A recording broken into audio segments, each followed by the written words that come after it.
Good day mga men. So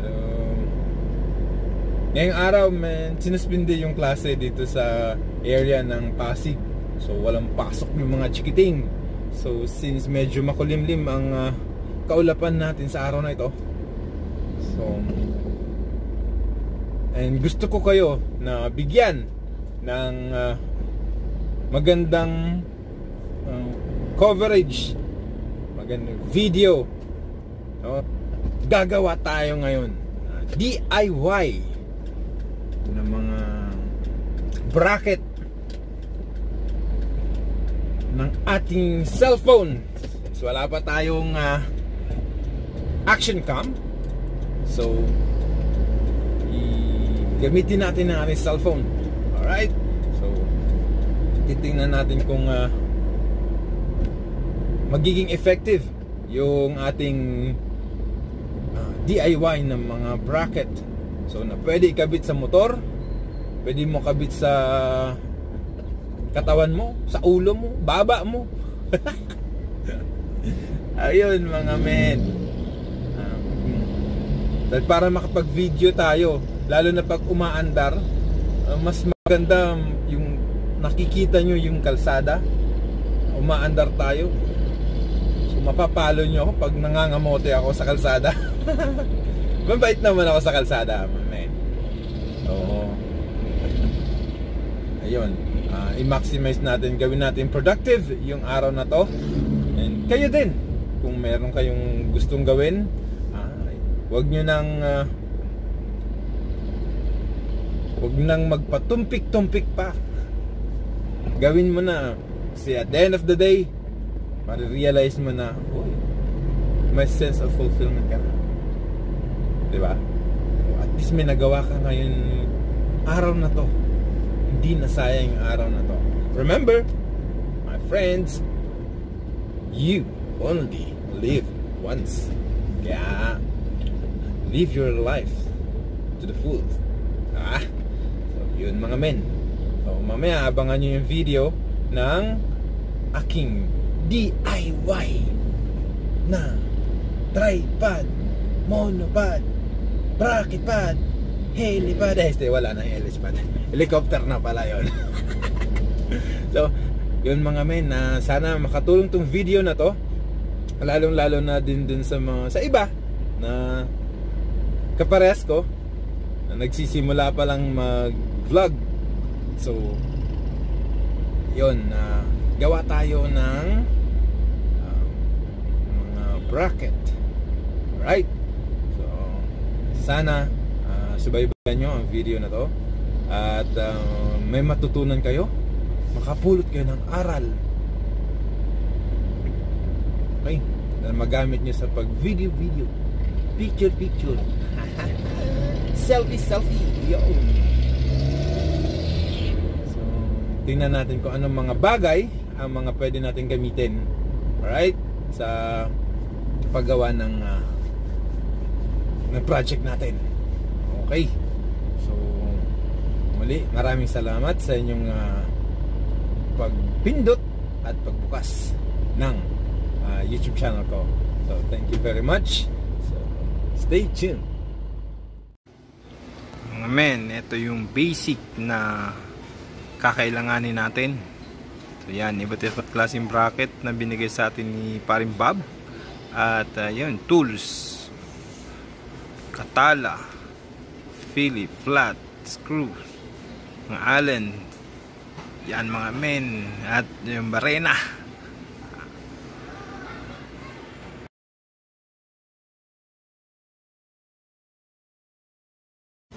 So simulan na natin.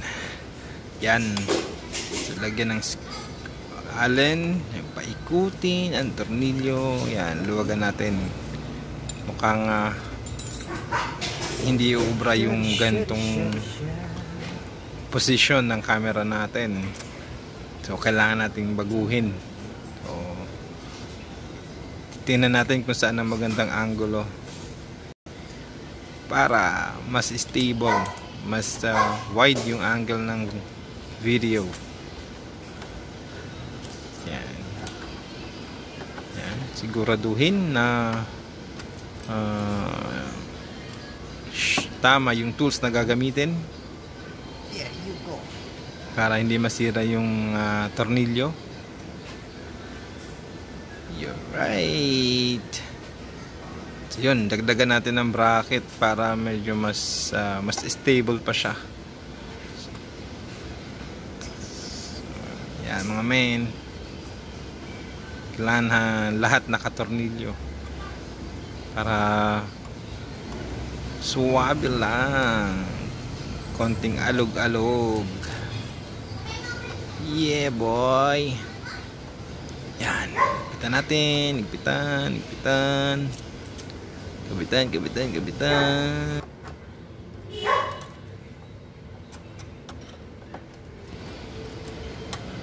Yun mga men, kanya-kanyang paraan yan. Oop, naging tatlo yung kamay ko. Di kamayan ni paring Pab.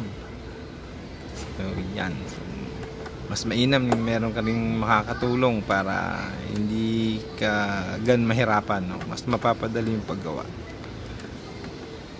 Pihit. Oops. Pihit. Ayan. Yun. Nah. Yan, so ting ning ning kumapit na. Kailangan natin i-yupiin para mas matibay yung bracket at hindi siya naka-oscillate dyan. So kailangan maging malinis din yung pagkagawa natin para syempre hindi masira ang looks ni Bluey. Dapat isip-isip muna din, tingin-tingin bago gumalaw, bago mag-bend ng kung ano-ano dyan,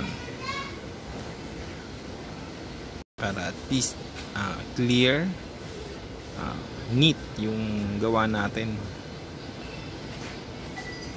Alright, so ito yung aking pangalawang option, no? Dahil parang hindi masyadong doon kita, hindi masyadong maganda yung view, marami nakaharang. So gawin natin, ilagay natin sa gilid, yan, tayuin natin yan, bracket na yan. So maganda yan kasi aluminum siya, medyo makapal, malambot na makunat. So pwede mo siyang bali-baliin, i-bend kung saan mo gustong direksyon. Yan. So yan, skills yan, yung paggamit ng Philip tsaka flat screw. So pwede nyo ring mapulot na aral yan para mas mapabilis yung pag bend nyo ng aluminum bracket. Yeah. Ups. Tama na. Sobrahan. Okay siya dyan. Yan, okay, pantay. Siyempre kailangan yung pantay. Ano na? Okay. So next na natin is i-fit na natin yung cellphone holder. Ayan. Actually yung cellphone holder na to ay galing yun sa kotse, since pinagbawal na maglagay yun sa kotse. So butin lang hindi ko tinapon, at least magagamit pa natin dito, so hindi sayang yung pera. Practical way.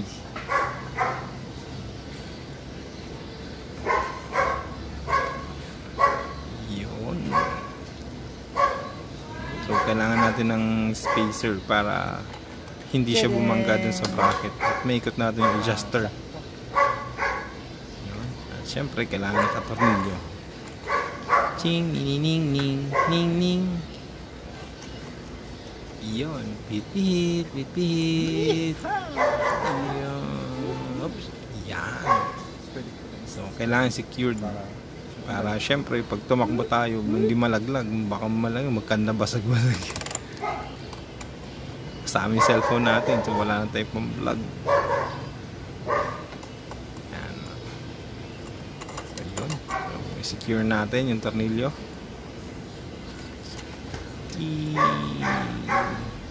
Pipihit, pipihit. Ching ching ching ching ching ching ching ching ching ching. Wag masyado kasi dapat control mo lang para hindi, since plastic yung material na ginamit natin doon, hindi siya mabasag. Pero makunat naman siya. Uy, tumatlo ulit yung kamay ko. Yan. Yan. Tamang diskarte lang yan kung paano mapapadali yung trabaho at yung paggamit ng tools. Joint. Ayan na siya. So ito mga men, kita nyo may mahaba yung bracket. So at mababa yung cellphone holder. So kailangan natin butasan yan para may adjust natin yung tornilyo sa taas. So may atas natin. Diba? Test fit muna. Yan tawag dyan ng ating mga kaibigan. Lalo na sa mga yun. Ayan na mga men. Nabutasan na natin yung bracket. Sige. Mamaya mag-aaral. So kailangan nating secure yung bracket. Ayan, naipit ko na yung isang bracket pa para mas stable. Pihit. Yun. Alright, diba na? Chiching! Yan, laging i-check para sigurado. Isang gawaan lang. Alright.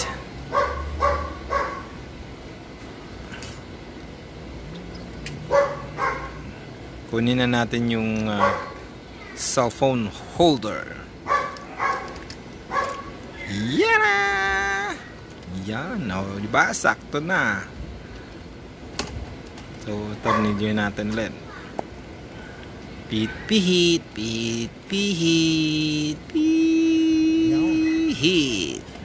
Yan. So, higpitan na natin.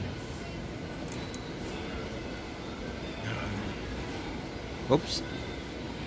Yun, kailangan yung tamang tornilyo para hindi masira yung thread ng tornilyo natin. Yan. So, pihit. So, sa pagpihit, medyo alalay lang para hindi masira, hindi mabasag yung plastic. Yan. Alright. Tinini.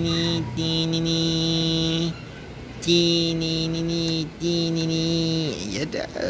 Lapit na siya matapos. Yahoo! Yan. Alright. Yon. Yan. Diba? Mas okay siya dyan sa pwesto na yan. Ting.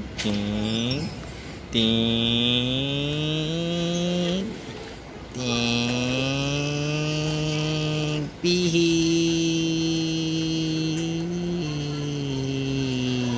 Ya. Yan. Okay na.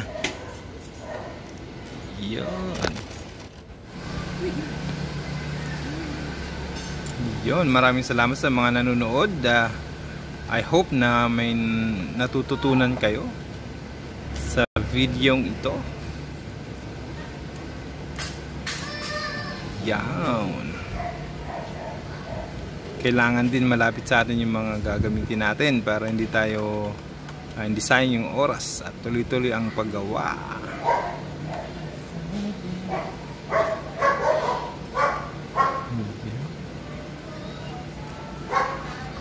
Ting. Yan.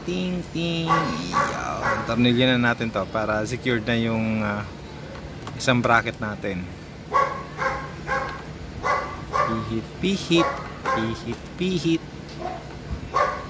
Yan. Alright. Nice. Double pihit pa para mas sigurado. Alright. Alright. Tadaan! Aha! Tweet tweet!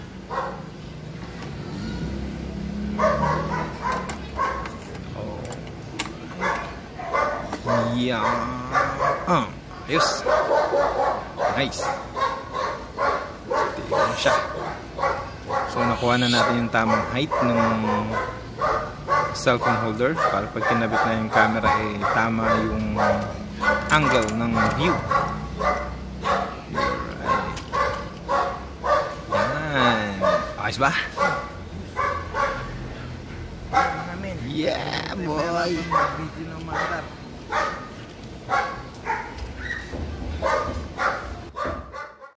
So mga men, eto na yung finished product natin.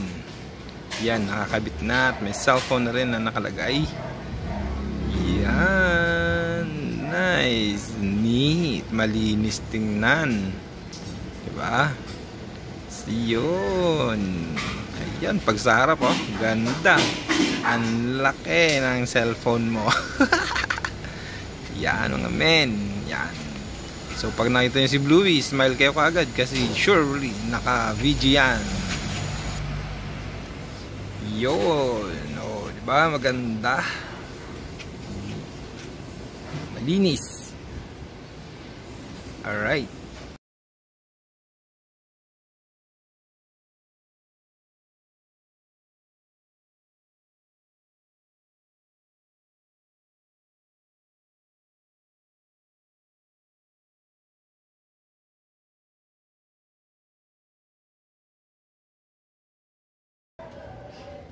Yun, ayan mga men, nalagyan na natin ng bracket yung cellphone. Yan. Tadang! Ano bracket niya? So, pwede na tayong mag-record ng umaandar. Yan. Temporary lang yan kasi wala pa tayong pang action cam.